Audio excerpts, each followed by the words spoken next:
그 시대에는 저 모습이 왜 아름답다고 생각한 걸까요? 네. 이게 보통 미라는 것은 학습된다라는 얘기가 있잖아요. 귀족들이 하는 거 보면 멋져 보이고, 나도 한번 해볼까? 하면서 선망의 대상을 보면서 나도 그걸 좀 따라하겠다 하면서 따라하면서 이게 점차 보편화된 것이죠.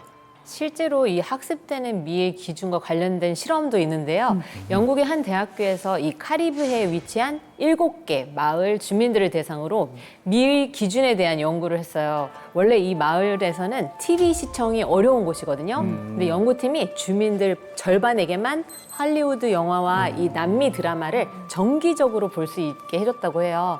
그러자 어떤 변화가 일어났느냐? 어떤 변화가 일어났을 것 왠지 같아요? 그 모습대로 갔을 따라갈 것 같은데요. 같은데요. 원래는 이런 식량을 넉넉하게 확보할 수 있는 경제력을 상징하는 통통한 사람에게 매력을 느꼈던 그 마을 주민들이 TV 시청 후에는 날씬한 몸이 아름답다고 답했다고 합니다. 매체 영향을 확실히 많이 받죠. 이 미의 기준은 학습된다. 저도 전적으로 동의하는데요. 온 나라 사람들에게 자신의 미의 기준을 학습시켰던 사람이 있습니다. 그녀는 바로 이 사람. 마리 앙뚜아네트.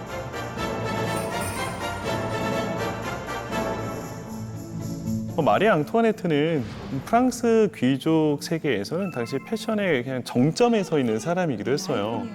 그러다 보니 마리 앙투아네트가 프랑스 내에서 획기적으로 유행을 시켰던 문화가 한 가지가 있습니다. 그건 바로 푸푸. 푸푸. 배다. 푸푸는 진짜 뵌 줄 알았어요. 네. 원래 프랑스에서는 이 푸푸라고 하는 헤어스타일이 있기는 했었어요. 머리를 이렇게 풍성하게 만들어준다. 작은 쇼파가 머리 위에 올라가 있는 것만 같다라고 해서 이러한 스타일을 푸푸라고 불렀었는데 그녀가 이때 이 푸푸라는 것에 이제 관심을 갖기 시작하는데 이게 얼마나 엽기적이었었냐면 처음에는 그냥 살짝 볼륨을 넣어주는 수준이었었는데 이게 점점 심해지기 시작합니다. 짧게는 30cm, 짧게가? 길게는 1m까지 이 위에요? 푸푸의 머리 위에 뭔가를 쌓아 올리기 시작합니다. 걸을 수가 없었을 텐데. 그렇죠. 리스크 오지 않을까요? 그렇죠. 안 무거워요. 너무 무거워서 항상 팔로 목을 받치고 다녀야 될 정도였다라고 하고요. 머리가 듣기만 해도 고정이 막. 안 되잖아요. 아니, 머리카락 1m를 어떻게 올려? 거기 뭐 철심 같은 거 그렇죠. 박는가? 이걸 또 예쁘게 딱 단정하게 만들어야 되잖아요. 포마드 작업을 해야 되는데 주로 사용했던 게 돼지 기름. 지금처럼 스프레이를 뿌릴 수가 없다 보니까 여기에는 밀가루를 이렇게 쫙 뿌리거나 완전 굳어버리게. 그렇죠. 그렇게 이제 기본적인 골격이 세팅이 되면 이걸 아름답게 치장해야 되잖아요. 치장까지. 주로 많이 사용했던 게 이제 깃털들, 그다음에 다양한 먹거리들. 먹거리요? 머리 위에? 안상해요. 그렇죠. 우리가 딱 들어도 네. 이거 세팅비 많이 나왔을 것 같죠.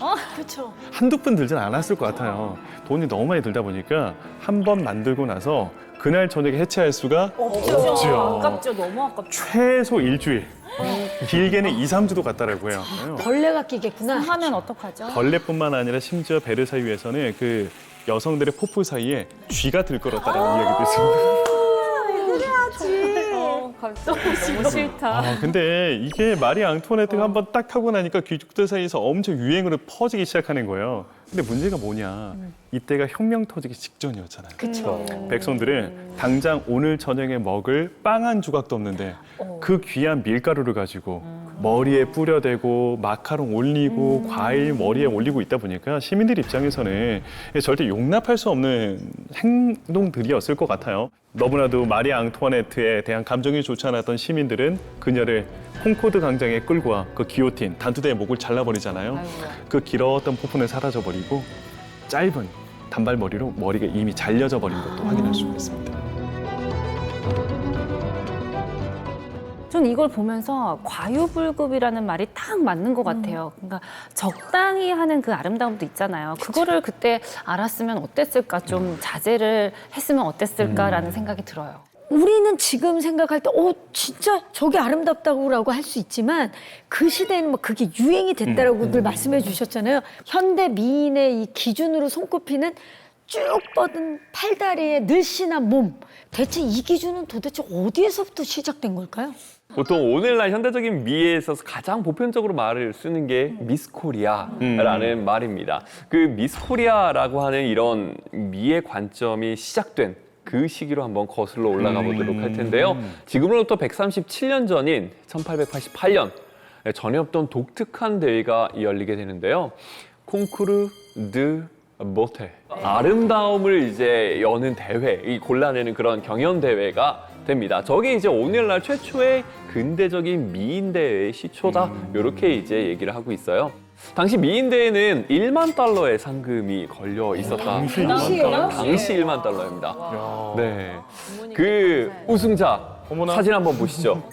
우승자예요. 네, 우승자입니다. 예, 미의 기준이 항상 변하는 달랐네요. 게 정말 달랐네요. 체감이 되는 것 같아요. 자, 우승자 저 여인의 이름이 바로 베르타 스카레라고 하는 여인인데요. 스카레는 아프리카계 조상을 갖고 있어서 이제 검은 머리에 약간 곱슬 이런 걸 가진 아름다운 여성으로서 당시 우승하게 되는 것이죠.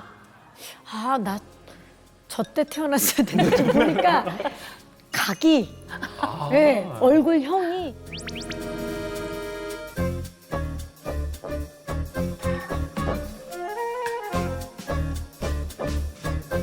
자, 1900년대 들어서부터는 미스 아메리카, 미스 유니버스, 그레이트 브리튼 등 수많은 이제 미인대가 열리게 되는데요. 미스 코리아 선발대회는 언제 열렸을까요? 시간이 훨씬 더 지나서 1957년 5월 달에 이제 열리게 됩니다.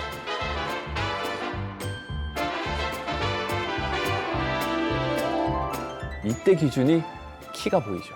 왜냐하면 해외 나갈 그 대상자를 뽑으니까요. 균형 잡힌 체형, 그다음에 긴 팔, 다리 이런 것들. 네. 그래서 서양의 미의 기준에 굉장히 많은 영향을 받은 대회로서 이제 시작이 됩니다.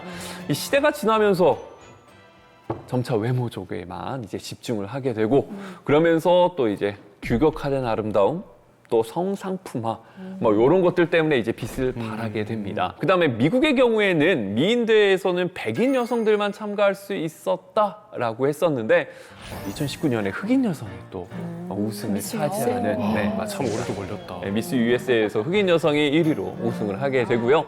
지난해 아르헨티나에 있어서는 나이 제한 규정을 없앴습니다. 그래서 1위를 차지한 여성의 나이가 무려 60세. 맞아요. 기사화가 크게 작년에요. 됐죠. 네, 환갑 나이로 이제 우승을 차지하게 됩니다. 사실 어떻게 보면 아름다움의 순위를 매긴다는 것 자체가 좀 무리가 아닐까 그런 생각도 드는데 살아있는 모든 것은 저마다의 방식으로 다들 아름답다는 말이 있듯이 아모르바디 토커 여러분들도 너무 멋있고 아름답고 그렇지 않습니까? 그럼요. 예. 감사합니다. 그렇어요, 진짜로. 맞습니다. 각자의 개성이 다 달라서 우리 저는 그렇게 믿어야죠. 그게 맞아요. 아름다움이라고 생각해요. 진짜. 이런 말씀하시는 게 너무 아름다운 모습입니다. 뭐 제가 꼭 그 얘기를 들으려고 하는 건 아닌데 상황이 또 그렇게 됐네요.